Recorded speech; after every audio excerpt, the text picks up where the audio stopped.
All right, here we are at Wizards of the Coast. I'm here with Chris Perkins, the senior producer of Dungeons & Dragons, and I'm really excited. I'm always excited to go to PAX, this gaming convention, because this is one of the only places aside from like Gen Con where you guys are normally seen. And you guys are, what's really impressing me about Dungeons & Dragons right now is you guys are making a real effort, now more than ever, to reach out to gamers and recruit new people. Yeah, basically that's it. We're here at the show promoting D&D Encounters, which is our new in-store play program. It's been going on for about a few months now, and it's a great opportunity for people just to play D&D at the drop of a hat. They just walk into a store, they grab a character, or they bring their own character. They sit down and play for an hour with their friends or with strangers, and then whoop, they're gone. They can come back the next week for part of the continuing story or not. It's totally up to them. Yeah, I mean, that's really what's impressing me right now, because I get messages all the time because me and Jason play D&D all the time, and one of the most questions I get is, I don't know how to start. And that's where you guys are really stepping in and stepping up to really tell people how to start. You know, you've got the one really great product, the Red Starter Box, which is available now, which really walks you through, if you don't know anything about D&D, you know, what it's like, the atmosphere it is, how to start. You know, it leads you through the rules. It's a tutorial for playing D&D. You know, the Essentials line, all this stuff, the board games like Wrath of Ashardlon. You know, these games like that are kind of simplified versions of D&D. With the encounter system, you can meet people. It doesn't make a huge demand on your time. You don't need an established group. And you go there and you meet friends, and you can form your own groups. And I think that's really impressive. So what is new that you're bringing to PAX East and you're showing people now? I noticed that you guys are running like a live dungeon, which I saw that last time, but it's really cool. And I think you've shaken it up quite a bit now.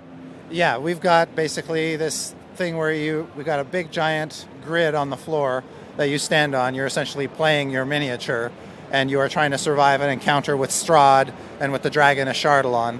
And that's just part of, you know, getting people engaged in what D&D is all about. It's just a taste of what D&D is, really, but it's a lot of fun. Also at the show, we're going to be demoing the D&D virtual table, which is yet another way for us to get new people in, as well as connect people whose games have been broken up by circumstance. Yes. People move away all the time, the game group falls apart. This is just another way to bring them back together. So we want to show it off, show people where we are right now with the progress of the VT, and give people an idea of what they're in for. And that's the real question, is how did it take so long to work this out? You've got this fantastic tool for social networking and bringing people together, and I've seen so many groups fall apart because, you know, you can't get people together in the same place at the same time. It just doesn't work out. You know, people have lives. They you know, people move. Things happen like that. And really, gamers, it's like an underground movement up to now where they kind of have to kludge together their own tools and, you know, do it on IRC, do it over Skype and stuff like that. And it's really great to see finally there's like an official there's an official piece of software that can do this, and it's supported by the company. And it can actually, you know, it's got tools that are integrated into the program that'll help you do this. And so I'm sure I really want to check this demo out just to see how well it works together and how you can integrate and like DM management campaign tools and stuff like that. Another thing that I saw that is relatively new are the fortune cards. There's little booster packs of cards that add another little element to the combat. So maybe you could tell me about that. Absolutely. This is an experiment on our part. It's part of the in-store encounters program that we wanted to give players another little toy to play with, if they want to. It's purely optional. But the idea is that you pick up a couple of these packs, you put together a deck, and these are random fire and forget benefits that your characters can do aside from anything else that they're capable of. And they just sort of add a fun kind of random miscellaneous element to the game. There's some surprises.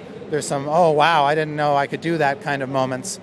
It's really a test for us, just to see what other things we can give players to keep them interested and engaged, to give them something else to kind of play with, something they can take home and experiment with their home campaigns. Yeah. It's just us trying to kind of feel things out. And I was a little not cynical, but skeptical of it at first, because I'm like, oh, you're kind of introducing another random element. But I started to think about that, and it's that kind of, you like when you watch a Jackie Chan movie, there's always something unique about the fight scene, some kind of instance of circumstance that makes that fight unique.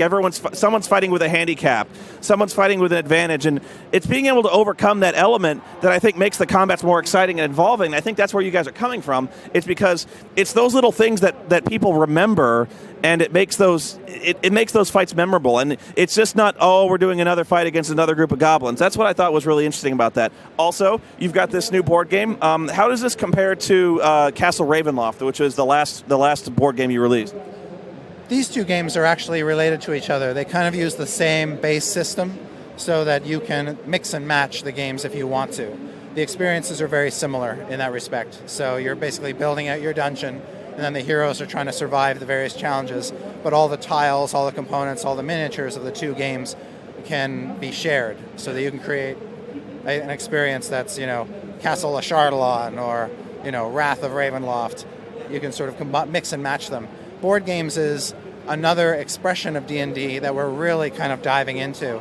In addition to these games, you'll start to see some board games that have different feels to them, that offer different experiences for different types of players. That's really what it's all about for us going forward, is taking D&D into all of its various expressions, giving options for players who can't get their groups together to do things that are very much true to the spirit of D&D. Yeah, and that's what it's all about for me right now is accessibility.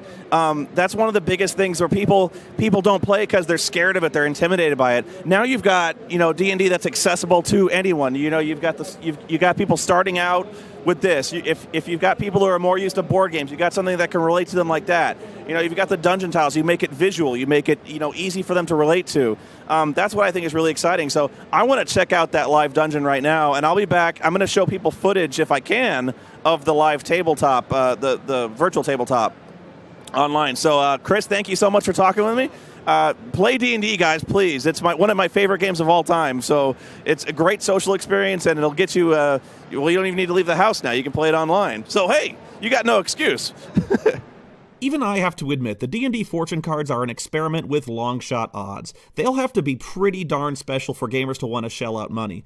They actually seem like a lot of fun, but old schoolers might really rebel at yet another step away from the purity of the game. See, I'm a little torn on this one. I'm exactly that kind of old-school gamer, but I'm all about game companies trying new things, so I guess I'll check them out and let you know. The D&D fortune cards are currently available wherever fine RPGs are sold. As for the virtual table, that's something Wizards of the Coast has been promising long ago when D&D 4th edition first came out years ago. Right now, it's currently in closed beta, and I'm very excited to take my online game there when it's finally made public. For more information, go to dndinsider.com. He's getting impatient.